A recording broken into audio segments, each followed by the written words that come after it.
여러분 안녕하세요. 좋은 주식팁입니다.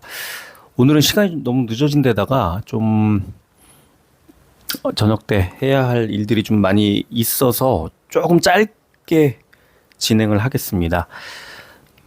오늘 코스닥에 이제 수급이 계속 꼬이면서 지금 코스피는 2700 돌파하면서 나쁘지 않은데 코스닥이 계속 밀리고 있고요. 아무래도 이제 좀 시총 상위주들 위주로 해서 견고하게 움직이고 있습니다. 코스피는. 근데 코스닥은 그렇지 않죠. 코스닥은 전체적으로 좀 약한 흐름이 나오고 있고요. 이 모든 게 이제 잭슨홀 미팅이 지나가면은 좀 파월이 어떤 비둘기적인 좀 시장의 친화적인 유화적인 그런 발언이 나오지 않겠느냐 하는 그런 기대가 하나 있고요. 그 다음에 FOMC 의사록 어제 발표한 의사록 보면은 이제 물가 2%대에 해서 이제 뭐 금리 인하 약간의 이제 기조를 좀 엿볼 수 있는 대목이 나왔고 오늘 한국은행 금통위에서도 물가 2% 얘기가 나왔는데요. 금리 인하를 할 때가 됐다는 표현도 했습니다. 그런데 아주 강하게 빠르게 많이 하지 않을 거라는 것. 그래서 집값이 올라갈 거를 기대하고 있는 이른바 영끌족들에게 아예 따로 경고를 했습니다. 금리가 과거처럼 뭐 0.5%대 이런 식의 낮은 금리가 오지 않는다. 빚을 내서 투자를 아직 할 때 아니다라는 강력한 경고를 했습니다. 이제 그런 것까지 다 고려를 해서 보면 금리를 인하하는데 일단 10월 금융통화위원회로 공을 넘겼고 그 안에 9월에 미국에서 금리를 낮추면 우리도 상징적으로 아마 낮추게 되겠죠.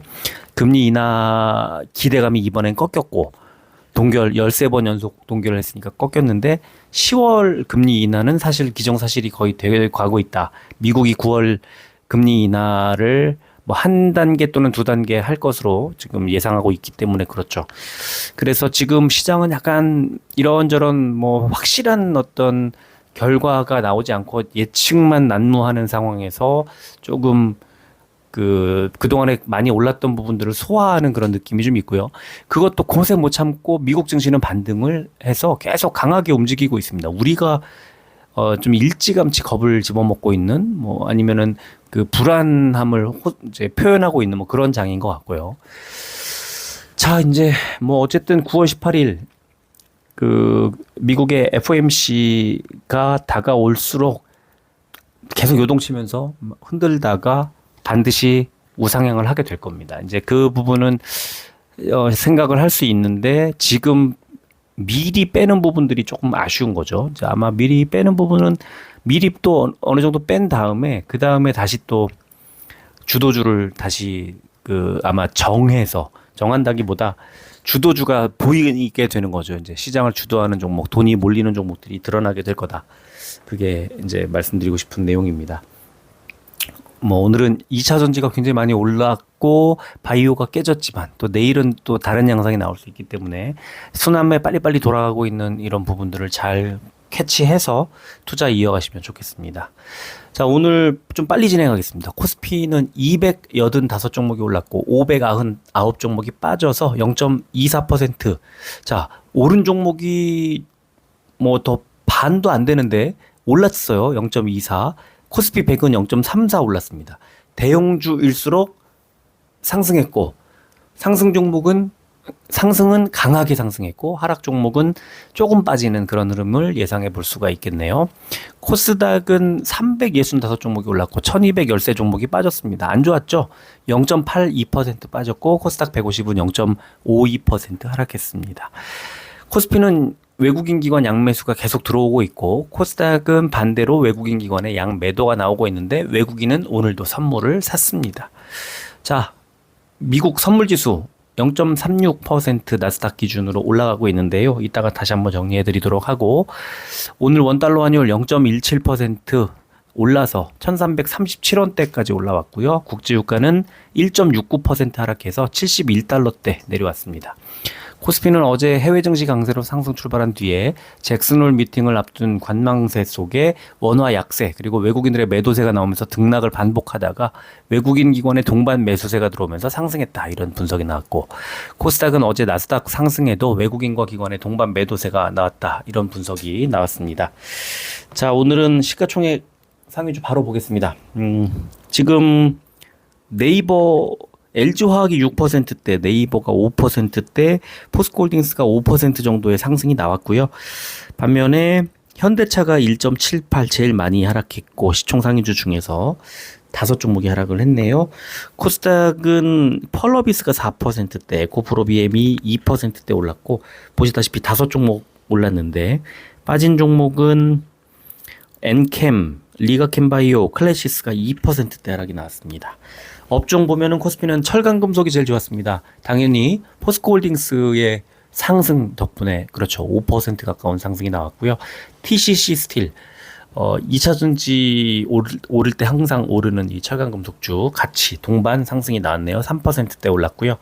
의료정밀이 제일 안 좋았습니다. DI와 SD바이오센서가 3%대 하락했고요.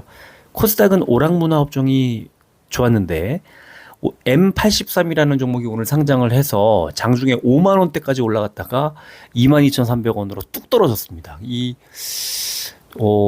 신규 상장주의 진짜 변동성이라는 게 어마어마했습니다. 결과적으로는 뭐 공모가 대비해서는 39% 상승을 했지만 장중 고점 대비해서는 뭐 60% 넘게 하락을 했습니다. 그리고 RBW가 15%대 올랐습니다. 코스닥 기계 장비가 제일 안 좋았네요. 한빛 레이저 10%대, 화성밸브 7%대 빠졌고, SBB테크, 한국정밀기계, 나노팀까지가 6%대 하락했습니다. 코스피 의학 상승 종목 유한양행 우선주 오늘도 11%대 올랐고요. 일동제약이 10%대 올랐고, 하락한 종목은 신풍제약 우선주가 6%대, 현대약품과 진원생명과학이 5%대 빠졌고요. 코스닥 제약 상승 종목은 피플바이오가 5%대, 지노맨 컴퍼니, CGN이 4%대 올랐고, 빠진 종목은 어제 말씀드렸던 어제 상장했던 TDS팜 18%대 하락했고요. 셀레믹스 12%대, 그린생명과학 10%대 하락했습니다. 공매도 거래 대금 상위 종목 코스피는 삼성전자, LG에너지솔루션, SK하이닉스, 삼성 SDI, 포스코홀딩스 순이었고요. 코스닥은 에코프로비엠, 에코프로, 알테오젠, 파크시스템스, HLB 순이었습니다. 공매도 거래 비중이 높았던 종목은 코스피의 HS화성, 종근당, 키스코홀딩스, LX세미콘, 키다리 스튜디오 순이었고요. 코스닥은 진리너스, 이지케어텍, 파크시스템스, 나이스 정보통신, ENF 테크놀로지 순이었습니다. 오늘 이창용 총재 그 발언은 평소 같으면은 제가 영상으로 보여드리려고 했는데요. 오늘은 제가 시간이 좀 없어서 기사로 대신하도록 하겠습니다. 현재 물가 수준만 봤을 때는 기준금리 인하 여건이 조성됐다 이런 얘기도 했지만 목표 상승률이 목표 수준 2%에 수렴할 거라는 확신이 더 커졌다 이런 발언도 했고요. 그런데 문제는 앞으로 기준금리를 내리더라도 과거와 같은 저금리 시대는 오지 않을 것이라고 암시했다. 근데 사실은 이것도 아닐 거예요. 또 언젠가 옵니다. 올 건데 지금 한국은행이 예상하는 그 범주 안에서는 그렇지 않을 거라는 거죠. 다시 말하면 지금 뭐 영끌족들이 집을 산다거나 했을 때 예를 들어서 뭐 20년 뒤에 집값이 오르겠지 이렇게 투자하진 않잖아요. 향후 몇 년간 그런 일이 없을 거다. 금리 인하 시기가 도래를 하더라도 이렇게 뭐 과거의 저금리 우리 뭐 마이너스 금리까지도 뭐 거의 0% 금리까지도 갔었잖아요. 그런 식의 저금리 시대는 오지 않을 거다 하는 경고를 아예 특별히 따로 언급을 했습니다. 그래서 지금은 B2 절대 조심하라는 그런 교훈을 다시 한번 남긴 것 같아요. 자, 오늘은요 알테오젠, 파트론, APR 세 종목 말씀드리도록 하겠습니다. 종목도 좀 더 해드리면 좋은데요. 오늘은 좀 아쉽게도 제가 그 여유가 좀 많이 없는 상황이라 좀 이해를 부탁드리고요. 이번 주 주말에 특별한 일이 없으면은 종목 분석을 좀 해드릴까 하는데, 그것도 변수가 너무 많아가지고 제가 좀 장담을 못 하겠어서, 어쨌든 그 관심 있으신 분들은 뭐 예의주시하고 있다가 제가 글을 올리거나 알림이 이제 뜨면 신청해 주시면 제가 그 최선을 다해서 또 분석을 해드리도록 하겠습니다. 자, 알테오젠 수급 볼게요. 오늘 3일 만에 외국인들의 수급이 들어왔는데요. 일단 2만 9천 주 정도의 매수가 들어왔는데 이틀 동안 15만 5천 주를 매도했던 것을 생각해 보면 그렇게 아주 반길 만한 그런 정도는 아니다. 그런데 어쨌든 외국인 수급이 들어왔다는 게 중요합니다. 장 막판에 움직임 보셨죠? 계속 하락하다가 오늘 장중에 3% 넘게 하락하다가 결국은 상승 마감을 시켜놨습니다. 이게 중요한 지점이라고 보고 외국인과 연기금의 아주 매수가 큰 역할을 했다고 볼 수 있고요. 시간에 보면은 0.35% 1,000원이 올랐습니다. 29만 원 만들어 놨네요. 자, 알테오젠 일봉에 복잡하게 동그라미를 쳐놨습니다. 최근 1년간 일봉인데 이 동그라미 친 부분들이 다 초록색 60일선의 지지, 딱 60일선에서는 반등이 나옵니다. 근데 그게 올해 2월부터는 급등의 형태로 나오죠. 그래서 올해 2월과 3월에는 저점이 7만 5천 원, 6천 원대에서 22만 원대까지 거의 3배가 올랐고요. 3배로 오른 거죠. 그리고 6월 달에 급등을 할 때는 17만 5천 원에서 32만 원까지 거의 2배 가까이 올랐습니다. 그리고 이번에 다시 오늘 60일선 부근까지 밀리자마자 아래 꼬리 달면서 저점 매수 들어와서 쫙 올린 거예요. 누가 올렸다고요? 외국인과 연기금. 외국인은 강하죠. 가격 안 보고 그냥 막 올립니다. 연기금 장기로 본다 그랬잖아요. 60일선 부근에서는 길게 가져갈 만해. 이런 판단이 온 거예요. 자, 그러면 내일 알테오젠은 또 다시 반등이 나오지 않을까? 최소한 지금의 횡보하고 있는 가격대 안으로 포함돼 들어가지 않을까? 30 또는 31 정도까지는 반등이 나올 수도 있을 것 같다. 이런 생각이 드네요.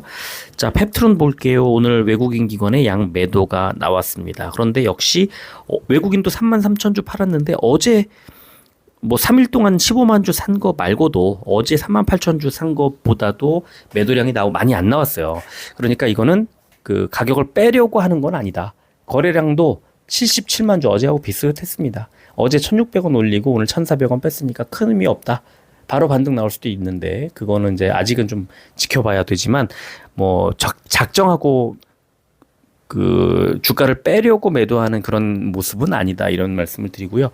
자, 시간에는 0.57% 300원 빠져서 51,900원 기록했습니다. 52,000원이 깨지는 모습은 그렇게 좋지는 않습니다. 52,000원의 지지가 나와줘야 되고 내일 바로 반등이 나와줘야 된다. 이렇게 말씀을 드리겠습니다. 자, 일봉을 보면 어제 제가 방송에서 말씀드렸던 것처럼 56,000원에서 저항을 만난다고 그랬습니다. 그런데 제가 1차라고 붙였죠. 이 저항은 오늘 56,000원, 오늘 윗꼬리 보세요. 제가 어제 말씀드렸던 60일선과 11일선과 만나는 지점에서 정확하게 빠졌죠. 제가 말씀드리는 최근에 지금 펩트론 주가 흐름 4일 연속도 마찬가지고 매수하던 타이밍부터 하며 APR이나 다른 종목들을 제가 방송에서 말씀드린 거 유심히 들으신 분들은 정말 기가 막히게 똑같다는 거 아마 아실걸요? 저도 이렇게 똑같을 줄은 몰라요. 모르고 말씀을 드리는데 정말 똑같이 움직여요. 계속. 제가 여러 가지 지표들, 수급, 그다음에 경험치 이런 것들을 토대로 해서 이제 말씀을 드리는 건데요. 펩트론이 일단 56,000원 저항선에서 눌렸습니다. 정확하게. 그런데 제가 말씀드렸잖아요. 1차 한번 눌린 거죠. 그러면 지금 눌렸다가 이제 반등이 나올 때 다시 한번 눌릴 수도 있고 뚫을 수도 있고 N자형으로 뚫을 수도 있습니다. 일단 한번 눌렸고 두 번째 한 번 더 눌릴 수도 있어요. 세 번째 정도 시도에서는 반등이 나온다. 그때는 완전 매수 타이밍이다. 이렇게 말씀을 드릴 수 있을 것 같아요. 아직은 조금 더 지켜봐야 된다는 말씀을 드리겠지만 일단 저점을 잡고 간다. 그래서 저는 52,000원 정도의 지지를 잡고 가야 된다. 확인하고 가야 된다는 말씀을 드리겠습니다. 이거 깨지면 이제 또 빠질 수 있어요. 세 번째 APR입니다. 오늘 26만 원대 초반까지 밀렸습니다. 어제 말씀을 드린 대로 26만 원대 초반까지 밀렸는데, 자, APR은요, 여기서 추가로 더 밀릴 수도 있어요. 1차로는 26만 원인데 2차로는 25만 원대 초반입니다. 어제 제가 그 차트 보면서 일봉 보면서 말씀을 드렸는데, 자, 다만 오늘 외국인이 샀어요. 개인과 기관이 팔고 거래량이 6만 2천 주로 뚝 떨어졌습니다. 최근 한 달 동안 6만 주대까지 내려온 거는 지금밖에 없어요. 26만 3천 원 부근에서는 이제 매도 물량이 거의 안 나온다는 거예요. 그래서 25만 원대까지 빠지지는 않을 것 같다. 외국인이 샀고 뭐 투신이 사고 연기금 팔고 뭐 했지만 어쨌든 이 수급만 놓고 볼 때 26만 원 깨지지는 않을 것 같고, 깨지더라도 25만 원대 후반 부근에서는 바닥 잡고 간다. 이런 말씀을 드리겠고요. 자, 시간에 보면 0.95% 2,500원이 빠져서 26만 500원 딱 기록했습니다. 26만 500원. 내일 오전 시초가가 26만 원 정도로 형성될 가능성이 있고, 약간 오전에 약간 밀린다면 한 25만 8, 9천 원 정도? 그리고는 반등? 이런 흐름 생각을 해볼 수 있을 것 같은데요. 자, 지금 APR 일봉을 보면 왼쪽에 동그라미 2개, 오른쪽에 동그라미 2개. 뭐냐면요. 지금 26만 원 정도, 25만 원이죠. 25만 원 정도 되는 자리에서는 늘 바닥 지지를 확인했다는 거고, 지금 자리 보세요. 꺾여 내려오면서 음봉 만들었죠. 추가 하락할 가능성이 높아요. 그런데 외국인이 샀잖아요. 그래서 26만 원이 안 깨질 것 같다라고 말씀을 드리는 건데요. 만약에 지금 보시는 것처럼 상승하다가 이제 꺾여 내려오죠. 이 꺾여 내려오는 게 내일 시간에 빠졌고 하면서 추가 하락을 한다면 하락의 강도, 충격은 25만 원대 초반까지 밀릴 수밖에 없다. 그런데 안 밀릴 것 같아요, 저는. 근데 만약에 밀리면요. 그 11선 지금 꺾여 올라가는 11선 25만 원, 25만 1,000원 이 정도까지는 밀릴 수 있다는 걸 감안해야 됩니다. 그러니까 장 초반에 반등이 나와야만 가져가는 거지, 이게 뭐 25만 원까지 내려간다. 근데 만약에 그 시초가에서 막 개파락하고 출발한다 이러면은 오히려 25만 원 가까이 붙으면 추가로 매수해도 괜찮다. 그러니까 저는 지금 APR의 신규 매수를 이제 좀 생각하고 뭐 좀 보겠다 하시는 분들은 26만 원 지지를 받고 반등하면 뭐 분할해서 약간 매수해도 좋을 것 같지만, 한 25만 원대 초반, 오히려 그 좀 더 26만 원이 깨졌을 때에 매수를 하는 게 어떨까? 25만 원대 초반 부분까지 밀리면 뭐 더더욱이 좋을 것 같고요. 지금은 조금 애매하지만 곧 매수 기회가 온다. 이거는 지금 오늘도 25만 원 가까이, 그러니까 26만 원 가까이 빠지고, 내일 만약에 25만 원 가까이 빠졌을 때는 뭐 강력 매수, 26만 원이 깨지지 않고 지지를 받았을 때는 분할해서 매수를 한번 시작해보자, 이런 의견을 좀 드리고 싶네요.